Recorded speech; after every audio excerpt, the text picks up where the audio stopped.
Hey everyone, it is Wednesday, January 10th, 2018, and I'm still getting used to that, and it's time to go to work on music. It's been an excellent day so far. I'm in a really good place and excited for a productive session as usual. It's been an interesting day in the sense that while I was having breakfast this morning, I was reflecting on the Vi Academy experience, and Yngwie Malmsteen was talking a lot about Paganini in his clinics, or maybe he just mentioned it in his clinics, but he mentioned there was this experience he had as a child of watching on television someone play the Caprices, Paganini's Caprices for violin, and how this incredible impact that it had on him. And I was like, I don't think I've heard those before. So I was like doing some YouTube searches the last couple days, and I found a couple good ones, and I was like, wow, this is some virtuosic stuff. And I started looking into Paganini and a little bit of his story. And this morning I was just poking around on there, kind of looking at some of the other videos, and I found this gal named Hilary Hahn. And I don't know that I've ever had the experience of being touched and blown away by an artist or a musician quite the same way that this impacted me this morning. And that's saying a lot, because I've had many, many moments as a musician and an artist where I see something or experience something and it's like a watershed moment. Um, and it just changes me. It becomes a part of who I am all of a sudden. I think about records like Surfing with the Alien, first time I heard that, or Maggot Brain by Funkadelic. Um, Things like that, where it's just like you hear it and you're just like, you feel like it's a piece of yourself or something. It alters you. And it just goes straight into your spirit, into your soul. And it may be even deeper than that, if there is such a thing. And the way that she played was just, I had never really experienced anything like that firsthand. I mean, it just, in the dictionary next to the word greatness, there should be that video of her playing Caprice 24. It's fucking unbelievable. And I'm not just talking about the virtuosic speed and fingering and technique, which of course is sensational. But the place that she delivers is her intention and her sound. And I have never ever heard anyone make the violin sound the way that she makes it sound. And in the place where she's playing the double stops and the harmonized parts, it sounds like 100 fucking violins. The way she controls the overtones is insane. And when you watch her, it looks like she is completely unconscious. It's just so fucking focused on every single iota of every note. I've never really seen anyone actually play that way before. I mean, you think about it and you're like, oh yeah, I get what that would be like, but it's like she delivers it, and it hit me like a ton of fucking bricks. So I watched it a few times. I started looking at some of her other videos online and just started realizing like, wow, she is a giant. I mean, it's hard to find the right word for it, because when she plays, I just see there's so much more in the experience and the performance than her. It's so much bigger than just a single solitary person and a single solitary ego. I mean, she's like harnessing the forces of the cosmos and channeling them into this sound. It's pretty amazing. So I started watching some videos, and it just moved me. I mean, it was hard to get out of that moment. I felt like I had just been hit by a tsunami or something. Like there's just nothing you can do. You're just powerless against this force. So I started thinking about some of the stuff Vi was talking about playing connected, and it just hit me like, that's it. That's it right there. That's what we're all searching for, is that level of focus and concentration, and it is extremely powerful. And it just got me thinking about the preparation and the intentionality and the level of commitment and focus and complete surrender and commitment to that process and that sound. It's just it's remarkable, and it's truly inspirational. And so when we confront that as artists and musicians, there's a lot of emotion that can come up, like fear and self-judgment and things like that, but really it's just like the game has been changed. Like you thought that the level was here, but it's actually like 10 stories fucking higher than that. And so I'm so grateful that I have come into contact with this person, and she's going to be coming through San Francisco in June. I'm definitely going to see her. I think she's playing at least 3 nights. I might go all 3 nights. I mean, it's just like, I've never heard anyone play like that before. And it's truly incredible. And it got me started getting me thinking about my sound and the guitar, and I was like, can the guitar even sound like that? Like the way she uses her bow to control the sustain and swell the notes and find the right overtones. I just haven't experienced anything like that since I was playing the cello as a kid, and I just don't know if we're really going to get that out of the guitar. I just don't know. Maybe with enough compression and sustain, you can get that type of full bore volume. I mean, some of Steve Vai's stuffs gets close. It's close. It's not even that close. It's just comparable. It's the only thing that's even really comparable. The way he controls the overtones. I'm thinking about a song called Bad Horsey on the Alien Water Secrets, I think, or Alien Water Kiss record. And yeah, I remember listening to that the other night deeply for the first time and just thinking like, wow, his sound control is on another level of versus other guitarists I've heard. But then Hilary Hahn is just, she's in a different fucking cosmos, dude. It's just like, it's fucking incredible. And I haven't had an experience like that, maybe ever in my life.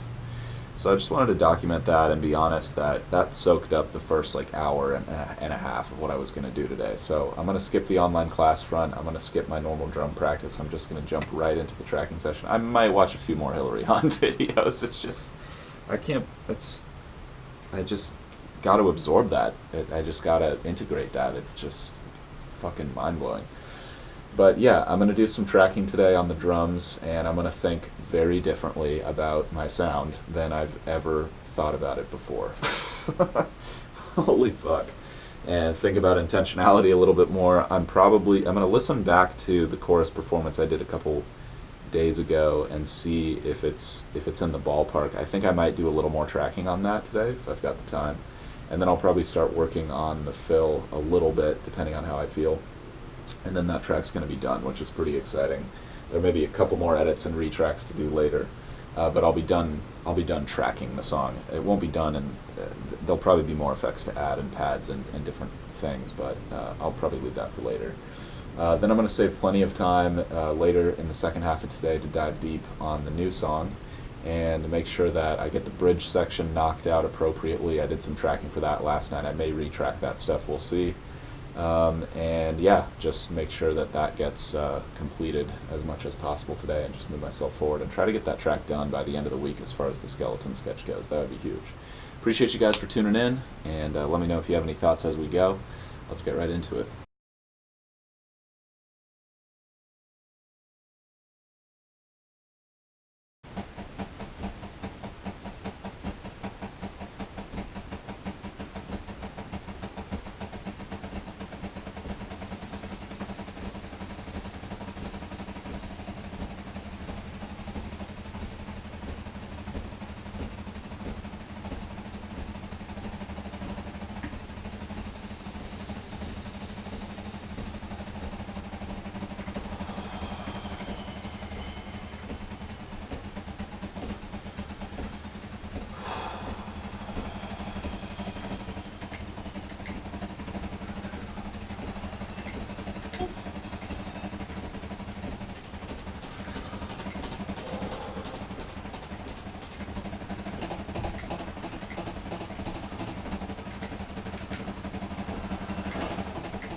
Pretty interesting first half of the day there. I opened the video talking a lot about what I spent the first couple hours of the session on, but I watched some interviews with Hilary Hahn, and I connected with her on Instagram and Facebook and all that stuff, and I took a look at her concerts that are coming up in San Francisco, thinking about where I'd want to sit in the auditorium and money and scheduling, because she's playing Thursday, Friday, Saturday night, and then I've got a wedding in Southern California on Sunday, so I'm trying to figure out the logistics there.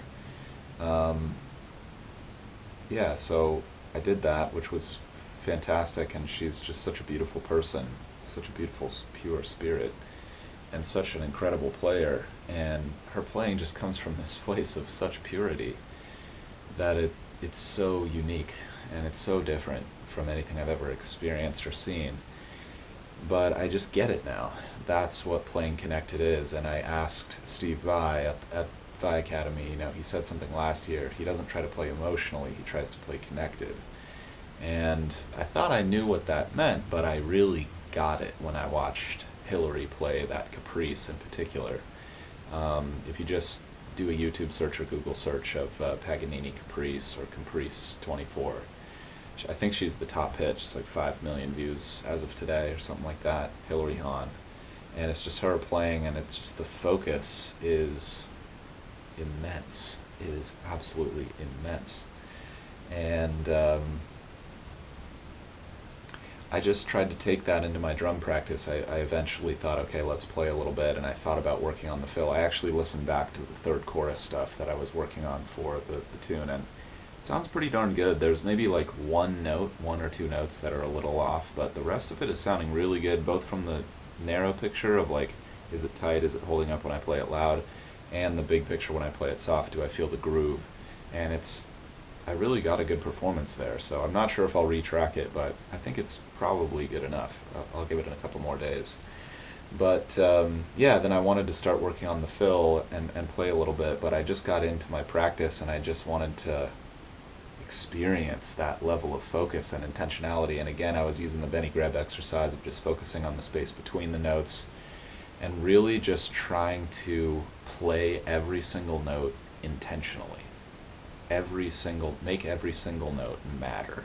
That's what I was trying to do, and I think that's what she does. Every single moment, iota of time of every note matters in her mind. And you just experience it when she plays. It's fucking phenomenal and just so beautiful. And I really brought that into the drum practice, and I was amazed at how I was able to embody that state immediately. And I guess it just clicked. I just got it. So yeah, really powerful. Really powerful. So I'm going to take a break and have some food, just in the interest of sticking to my timing plan for the day rather than just like roll with that. And I'll update you guys with what I accomplished in the latter half of today in a few.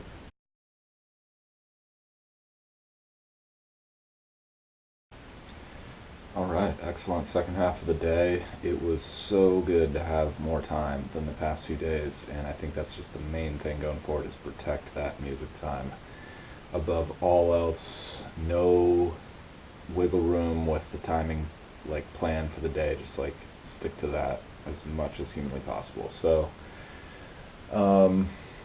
yeah, I just did more Hilary Hahn research, just reading her blog from the beginning. She's published a ton of written content since back in the sort of what I would call the early days of the internet. I mean, not super early days, but like early 2000s. And I think she's been doing written content online since like 1998 or something like that. But it's cool to just see her travel journal, and it's from a musician's perspective, just sharing some of the lifestyle and sort of takeaways and stuff, which is interesting. And sharing some of her wisdom, like sleep is really the number one thing when you're on tour, to protect and soak up. And just people asking her a little bit about her exercise routine, about her approach mentally to building up pieces that she's working on, new pieces, old pieces, stuff like that. And it's just, the internet is freaking amazing. Oh my god, to be able to interact and understand and get inside the minds of these people who want to share what they're doing. They have a lot of incentive to share their approach and their perspective. It's just, it really gives me the feeling that like humanity is moving forward as a species and as a race. Like we really are getting better at this whole like living together and supporting each other like thing. Of course, there's always, well, I don't know always, but there's stuff to deal with: greed, poverty. Of course, there are so many problems in the world today that we should all be thinking seriously about how we can contribute to ameliorating those problems and solving them, hopefully soon. At the same time, it's nice to appreciate some of the progress that's been made. I was just reading about Bach because I was listening to Hilary Hahn's Bach stuff, early stuff, and just reading about Bach on Wikipedia. Like, that guy had to walk like 280 miles. It took like weeks just to get to, like, see some guy a few towns over. Like, I just drove 480 miles to get to Vi Academy this week, or last week, and it took me like less than a day. So, and I could have flown, it would have taken me like a couple hours, so it's pretty crazy. But yeah, as far as work, I just after that research dove into the production front and hit the new tune hard and started doing some edits on the parts I tracked last night for the bridge section. The parts are okay. I might want to retrack one of them because I ended up doubling them and panning them, even though one of them was good. The other one's like just okay. I might do some editing on it, or I might just retrack it. It wouldn't be that hard to do, so that'd be a good project for tomorrow. And then, yeah, I just started editing it to get the sound I wanted, and I wanted something very specific with this phaser and EQs and delays and stuff, and it took a while to get it to really hit the way I wanted it to, but I eventually got it at least close. It's workable now. And yeah, it's pretty cool. It's sounding like pretty much how I wanted it to sound. So that's always exciting, and one of the most fun parts about doing this stuff is getting that stuff, realizing the vision, manifesting the vision, right? It's one of the things I enjoy personally the most about this whole process. And yeah, I sort of got that to a good place, and then thought, okay, I could do a bass line now, I could track something, but I sort of just took a step back and started doing some more reading and listening, just kind of like letting my mind work on things in the background a little bit, which I think is a very good strategy when I'm not 100% sure what the next move is. And also my ears do start to change a little bit by the end of the day after, 6, 7, 8 hours. I'm just not sure I'm hearing stuff really the same anymore, so I'm hesitant to do too much stuff that late in the session, but I think what ended up happening is in the last few moments of the session, I ended up coming up with another idea for how I could transition from, I think what I just programmed today is going to be like a solo section, and then I think that's going to move into a vocal section, which will move then into another section possibly that'll build into the chorus. I'm not sure how this track's going. This is starting to become pretty epic, this bridge section, so I'm excited. I'm having fun with it, and I've realized like you can do a lot of weird stuff in the bridge as a progressive musician, and if you fit it in that normal song structure, like you can really get away with it. The ear will tolerate so much weird stuff. I've realized, just like I didn't even realize until the last few months I started really listening to like where are all these progressive bands that I love fitting in this weird stuff in their songs that I like so much, but yet it's still listenable and I still like it on a subconscious level. And they pretty much always do it in the bridge. They pretty much have like a first verse, first chorus, second verse, second chorus, some type of version of that, and then the bridge is where they just do whatever the heck they want for like a long time, sometimes like 7 minutes, and then you either come back into that final chorus or you transition into something else, and the ear just accepts it. It's such an interesting thing. So I want to experiment with that on this tune and stretch out this bridge a little bit and just try to have some fun with it and do some crazy stuff and experiment and just keep it balanced, So that was pretty much the whole day. I appreciate you guys for tuning in. Hope you guys are out there grinding towards your goals, enjoying the process. That's what I'm out here doing. Today was just a really, really good day. And I am so excited for more tomorrow. I will see you guys then.